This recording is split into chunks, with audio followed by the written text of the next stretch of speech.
BJP का राष्ट्रीय अध्यक्ष कौन होगा, ये सवाल जस का तस बना हुआ है। इस लिस्ट में कई नाम आगे चल रहे हैं।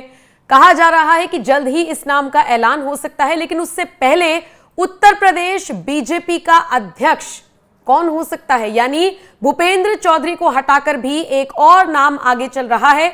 माना जा रहा है कि उनको बीजेपी का यूपी का अध्यक्ष बनाया जा सकता है और यह बड़ा फेरबदल जल्द ही हो सकता है।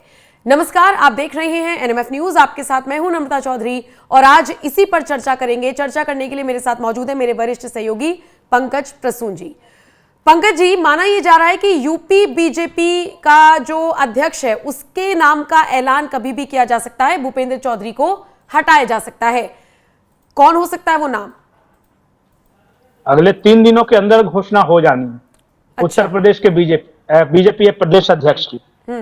अब मैं एक सिचुएशन आपको बताता हूं। उत्तर प्रदेश के मुख्यमंत्री स्वयं ठाकुर हैं, उनके डिप्टी सीएम ब्रजेश पाठक जी ब्राह्मण हैं, तो सवर्ण तो नहीं रहेगा।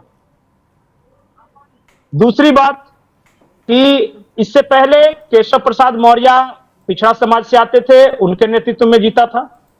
फिर स्वतंत्र देव सिंह बने, उनके नेतृत्व में जीता। इस बार अगर योगी आदित्यनाथ की चली तो वो चाहते हैं कि कोई दलित प्रदेश अध्यक्ष हो। और इसलिए क्योंकि राष्ट्रीय अध्यक्ष अगर ओबीसी बनेगा तो उत्तर प्रदेश बीजेपी का प्रदेश अध्यक्ष ओबीसी नहीं होगा। अच्छा।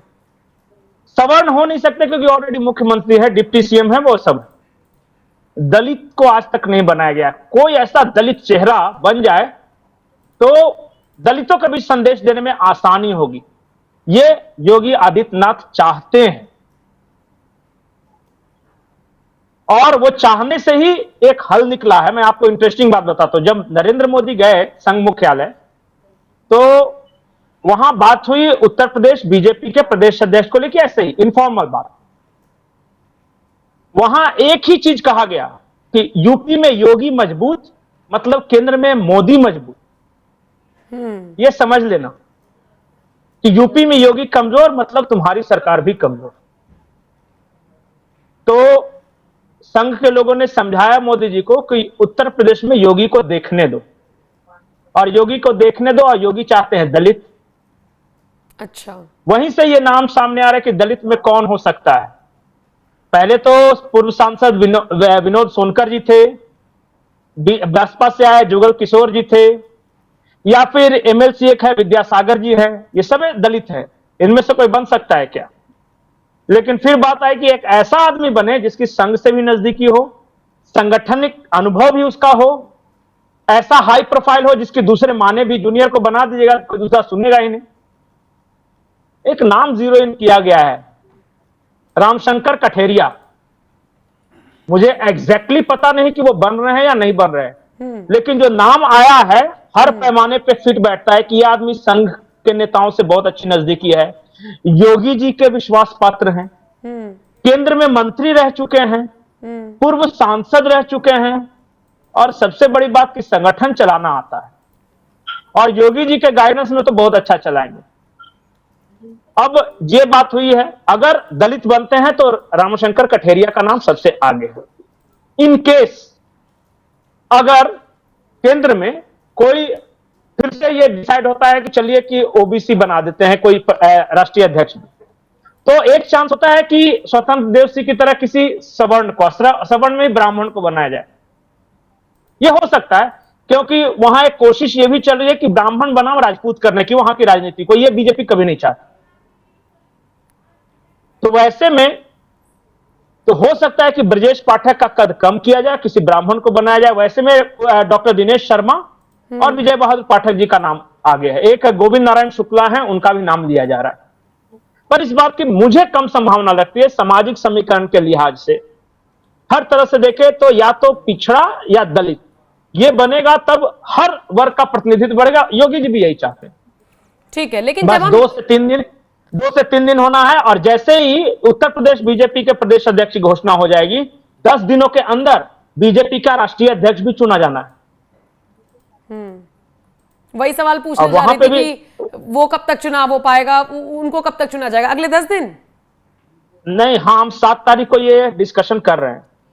18 तारीख को बीजेपी के राष्ट्रीय कार्य समिति की बैठक है। उस कार्य समिति में जो चुना हुआ नाम है वो जाएगा, वहां पेश किया जाएगा और कार्य समिति का अनुमोदन लिया जाता है।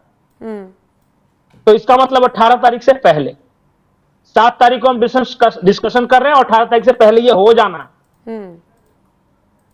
अब वहां रेस में नाम बताने का इसलिए कोई मतलब नहीं कि मोदी शाह के युग में सारे सूत्र की सुतली बन के रह जाती है।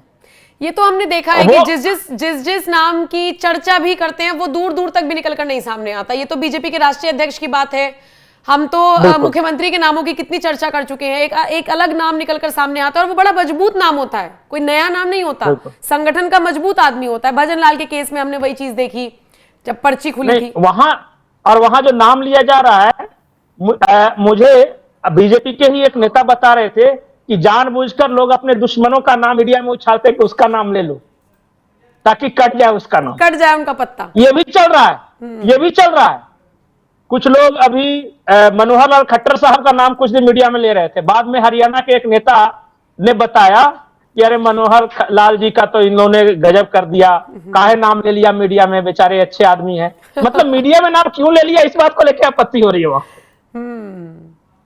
तो इसलिए जो भी बनने वाला, अभी देखिए 2 दिन से ये चर्चा चल रही है कि अन्नामलाई को चूंकि वहां से प्रदेश अध्यक्ष से ये किया है और दक्षिण भारतीय को बनाना है तो बन जाएंगे। अब अन्नामलाई और उनके समर्थक निराश, काहे मीडिया बोल रहा है, ऐसे बन भी जाते हैं। एकदम बिल्कुल बिल्कुल, ये तो आप सही कह रहे हैं, यही हो रहा है। लेकिन एक बात और, अमित शाह ने जिस तरीके से सदन में कह दिया, जवाब दे रहे थे अखिलेश की किसी बात का, कह दिया वो भी रिपीट ही होंगे। तो कम से कम इतना तो साफ हो गया कि 2027 में अगर बीजेपी जीतती है तो योगी आदित्यनाथ कहीं नहीं जाएंगे। आपका अनुभव क्या कहता है? नहीं, वो क्लियर है, कोई बट नहीं है कि अगला विधानसभा चुनाव में योगी जी ही चेहरा रहेंगे और उसके बाद योगी जी ही मुख्यमंत्री रहेंगे। यहां कोई छेड़छाड़ नहीं करेगा, क्योंकि यूपी का किला हिला तो केंद्र का किला हिल जाएगा। ये बात आरएसएस मुख्यालय में भी कही गई है, यही बात आरएसएस मुख्यालय में बिल्कुल, हाँ, यही बात कही गई है। और दिखा है 2024 के लोकसभा चुनाव में आपस में कुछ गड़बड़ी के कारण, नड्डा जी के बयान के कारण जो थोड़ा सा इधर उधर हल्का सा कंपन हुआ था ना, देखिए ग्राफ गिर गया। अब वो गलती दोहराने नहीं जा रहे हैं। मोदी और अमित शाह में एक चीज है, कम से कम कुछ आप माने चाहे नहीं माने, राजनीतिक समझ तो है और अपनी गलती से वो तुरंत समझ सीखते हैं। वो दूसरी बार गलती करके बेवकूफी साबित नहीं करते उसे। नहीं, यही तो फर्क है कि एक आदमी लगातार गलती पर गलतियां करता जा रहा है और एक आदमी ने एक गलती की लेकिन हरियाणा में सुधार लिया उस गलती को, महाराष्ट्र में सुधार लिया उस गलती को। देखिए, ठीक, संघ के साथ समन्वय हो या फिर क्षेत्रीय दलों के कैसे चुनाव लड़ना है, ये कोई कंफ्यूजन नहीं है कि यूपी में योगी आदित्यनाथ ही रहेंगे और इस बार बीजेपी वो गलती नहीं करने जा रही है जो कि लोकसभा चुनाव में किया। ये 2 चीजें तय है।